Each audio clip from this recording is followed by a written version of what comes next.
একদম পোক্ত আছে। আর পোক্ত না তোর দাদারা বলের গাছ হিসাব আছে। চাষাটা তাল গাছ কেটে ফেলাইতেছে। কি হয়েছে? চাষা আমাকে তাল গাছ কেটে ফেলাইতেছে। গাছ কি চল চল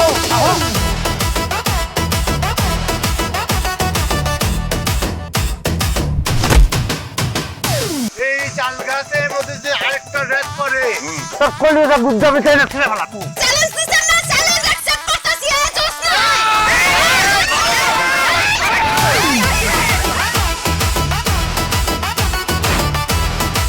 উড়ানের মাঝখানে এরকম বেড়া দিছিস কেন? তোরা জোর করে আমাকে তাল গাছ কেটে ফেলাবি আর আমরা কি চাই দেখুন। বাথরুম পুকুর পার সব তো হই পারে, আমরা বাথরুমে যাবো কেমনে? আমরা ওটাই চাই তোরা যদি বাথরুমে না যেতে পারো পেট ফাটতে বড় সব কটা তোরা বলে শান্তিতে খাইতে দাস না, শান্তিতে ঘুমাইতে দাস না, এখন শান্তিতে একটু বাথরুম গরম সেটাও কি করতে দিবি না? আজকে যে তোমাকে অপমান করা হয়েছে, অপদস্থ করা হয়েছে, এইটার প্রতিশোধ আমি নিব।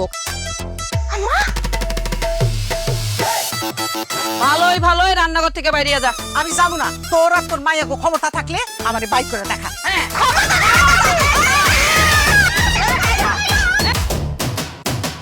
তোরা আমার বাইরে মারছস, আমার মারে অপমান করছস, এখন আমার সামনে তোরা কান ধরে উঠবস করবি। আমাকে মান ইজ্জত সব শেষ। তুমি আমার দুই মাইয়ার লেগে কারাতের মাস্টার রাখ। কারণ সে ব্যাকগ্রাউন্ড ডান্সার, মিউজিক শোনার পরে সে নিজেকে আর কন্ট্রোল করতে পারে নাই। আব্বা আমাকে মারতেছে আব্বা।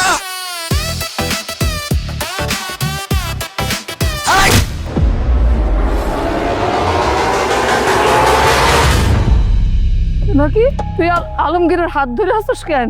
আমরা দুজন বিয়ে করে ফেলছি।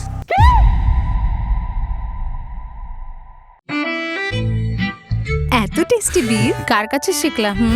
এই যে রাধুনী রেডিমিক্স গরুর মাংসের মশলা, গরু রান্নায় গুরু হওয়া কোনো ব্যাপারই না।